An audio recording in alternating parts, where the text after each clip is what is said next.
If you're in your 40s and noticing that workouts do not work like they used to in your 20s and in your 30s, then this video is for you. If you're noticing that your metabolism feels like it's slowing down, or you've really been trying to get back into the fitness game and it's just not working out, it's not feeling the same, you feel like you have less energy than you used to, and you're really not getting the results that you're after, then this video is for you. Hi, my name is Kobe. I am a health and fitness coach for women, especially in their 40s, and I'm here to shine a light on why your workouts aren't working after 40 and what to do instead. So we used to believe, I am 46 myself, so I understand that we used to believe that the burn more calories approach was the way to do things. And there is some truth to that, of course. Calories, another word for that is energy, is how we function. We eat food. From the food, we get calories. From the calories, we have energy, and we can function just heart, brain, muscles, body function. Digestion happens, so all of the regular body functions. And then it also helps to provide more energy for us to move through the day doing the activities that we want to do, the workouts that we want to do, playing with the kids, playing with the grandkids, living our lives as we want to live them. As we age, we notice that the burn more calories approach does not feel the same. And there are hormonal reasons for this. Our hormones start to shift after 40, and that shifts the way in which we use our energy or store our energy. So there's two main reasons why this doesn't actually work, and they're very related to each other. So I just want to kind of go over them with you so that you have an understanding of what's happening in your body after 40 and how this feels different in terms of your workouts and the way you're moving. So one of the big ones is that your body becomes more stress resistant, stress sensitive, I should say. And this essentially means that cortisol, which is the body's long-term stress hormone, starts to play a bit of a bigger role. And this is due to the fact that estrogen and progesterone are starting to shift in the way that our body produces them, the amounts that they're being produced, and cortisol becomes more prominent.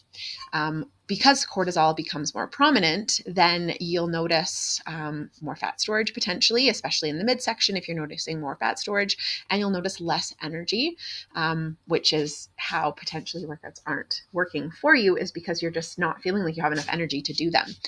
It could also be that because you are doing longer workouts, long cardio sessions specifically, more than an hour, or you're doing high intensity because you're thinking the higher intensity we do, the more calories we're going to burn, right? The higher intensity workouts, the longer cardio sessions are going to bring more stress to your body. We do want some stress to the body. It's natural to have some. And the stress that we want, though, is going to be more intentional and going to come from a different source than the cardio sessions or another form of really high, prolonged high intensity. Some high intensity, more in intervals, will help, but prolonged, so longer than 30, 60 minutes, is going to actually have the opposite effect that you want. So when we add intentional workouts, it will help to prevent these cortisol spikes, and these cortisol spikes, or these levels of high cortisol that are prolonged, will actually lead to more fat storage instead of the fat loss that we're after. And it will slow down the fat loss results that you, if you already have stored fat on the body, you'll notice that that isn't coming off as quickly as you would want to when you're doing prolonged high intensity or cardio workouts. Related to this is number 2 here, to do with insulin. So your body now uses energy differently. Insulin, which is the body's storage hormone, it helps, the pancreas creates it, goes into the bloodstream, and then when there's blood glucose in the bloodstream, the insulin helps the liver, the muscles, the body use that energy from the blood glucose, and insulin resistant becomes more common after 40. This means that your body is less efficient at using the carbohydrates, which is where the blood glucose comes from, less efficient at using those carbohydrates for fuel, and then stores them in the fat cells instead. So it's going to create more fat on the body, and then it's also going to make you crave carbohydrates more, because the body's thinking, well, I want to function. I need to function. Basically, I also want to do activities. And so I'm going to be needing more energy. And therefore, you might notice that you're craving carbohydrates more. So if you're hungry every 2 hours, or if you really like those quick acting carbohydrates like juices or baked goods or anything that has sugar that you know is going to give you a high sugar fix. If you're craving those things, like we all desire them at some point just because they like the flavor, but if you're feeling like your body is actually needing them to function, then it could be due to the fact that your body is potentially insulin resistant. It sounds scary. It can lead to type 2 diabetes if it's not looked after, but it is reversible. So if your body is insulin resistant, you can adjust that and get it back on track with the way that you're eating. I have another video in here that is specifically to do with the best ways to eat for preventing insulin resistance or switching insulin resistance after 40.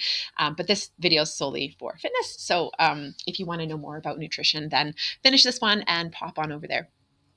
So by pairing your intentional fitness, as we're going to talk about, with blood sugar balancing meals, which I'll talk about in a different video, then it will help to optimize your metabolism. And essentially, metabolism is the way that your body takes energy from food and turns it into energy for your body to use. So the main fitness focuses in our 40s are preserving our muscle, as well as our bone density, and then helping to reduce stress. And all of these things can be done with the way you move your body. And this is when I talked about intentional movement, intentional fitness, intentional workouts. This is what I'm talking about. As we age, naturally our muscle mass will decline unless we do something about it. So I am definitely a person that did not include any sort of muscle building activity, intentional strength training or anything until after I was 40. And it's mostly because I didn't like it. So if you are like, ew, strength training, no, thank you. I was also like you. I was in the same boat. And once I realized how important it was, once I started incorporating it and noticing the results that I wanted from it, I changed my tune. It's still not my favorite. I'm not going to lie. It's not my favorite kind of workout, but it is very effective, especially for those of us in our 40s. We're going to want to preserve that muscle mass, create more muscle mass. Muscle mass, don't be scared. It sounds scary. It sounds like an Arnold Schwarzenegger type thing, but it is essentially just making sure that you have muscle density on your body, not big giant muscles. That's not what we're going for. If it is what you're going for, it's much more challenging to do in your 40s. It's possible, and if that's what you want, go for it. But it's actually harder to do than we think. So don't be scared to lift a weight if you're thinking, well, I don't want that bulkiness, because it's actually hard to do, especially after 40. We do want to lift a weight to preserve our muscle, and doing various activities, intentional fitness, will help to preserve our bone density.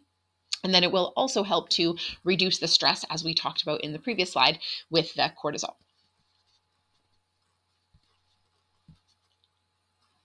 So what should we do then? What kind of workouts, what kind of fitness should we do in our 40s and beyond? There's 3 simple ways to tweak it. And if you've been doing lots of heavy cardio sessions or prolonged high intensities, then by making these 3 simple tweaks, you're going to notice a big difference. I do enjoy myself some cardio. And now that I know how my hormones are affected and how it changes after 40, I still include cardio. I love dance cardio. I love me some dance cardio and some music-based cardio. So I definitely still include that because it makes me feel good. I feel happy. It also helps to build our heart and our lungs. So cardio is important, just for shorter stints at a time instead of those 60 or 90 or 2-hour sessions. So these 3 simple fitness tweaks include strength training 2 to 3 times a week, making sure that you are strength training each muscle group and meeting yourself where you're at. So if you're like me, like I was, and you've never picked up a weight before, it can feel intimidating. So meet yourself where you're at. Start with some body weight strength training to begin with, some squats or some push-ups or whatever kind of feels good. It can be done at home. It can be done in the gym. You can get yourself a trainer. You can try some online workouts. But meeting yourself where you're at is key, because if we push too fast, too hard, it's not going to be sustainable. And this is something that we want to be sustainable for you. The second one is to shorter and smarter workouts. And I kind of touched on this briefly before. If we work for a shorter amount of time, but more intentionally, then it's going to become more effective. It's going to help with the cortisol avoiding the cortisol spikes. And it's also going to help with fitting it into the day, because we have busy lives. We want to have intentional workouts. We want to make them doable for us. And when they're shorter and smarter, they're effective and sustainable. And then the last thing here is recovery. So as we age and as our hormones shift, recovery becomes even more important. It's always been important, but it becomes even more important. So when I say recovery, I used to think this means just like laying on the couch for a day as you recover. And that can be part of it, because sleep and rest is very important. But on these recovery days, we can do walking, stretching, mobility exercises, some calm yoga. The key is to do things leisurely here. So it's about the body moving and keeping the body moving, because that is what our body is for. It's for moving. It's about keeping the body moving, but it's not about bringing any intensity into that workout. It's about just the recovery process itself. Sleep, as I mentioned, is also very important. And if you're wondering more about sleep, if you're noticing that your sleep is quite affected at this stage of life, then I do have another video that talks solely about sleep and how to get more of it in your 40s and in your 50s and in your 60s as well.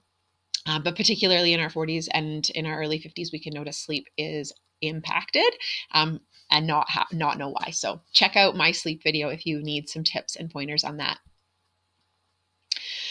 So I just touched briefly on these things. I have more to say. And if you're interested in more, I have a free 5-day challenge that's coming up called Jumpstart Your Vitality.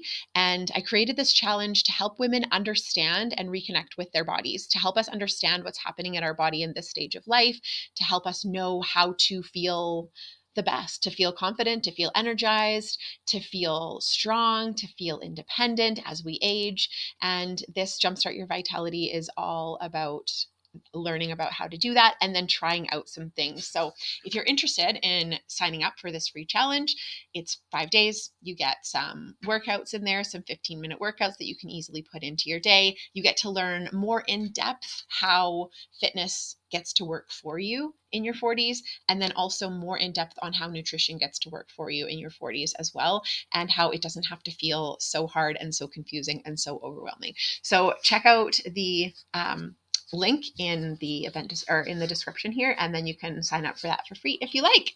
If you have any questions or if you relate to anything in particular in here, please add it into the comments. I'd love to hear from you. For now, see you later.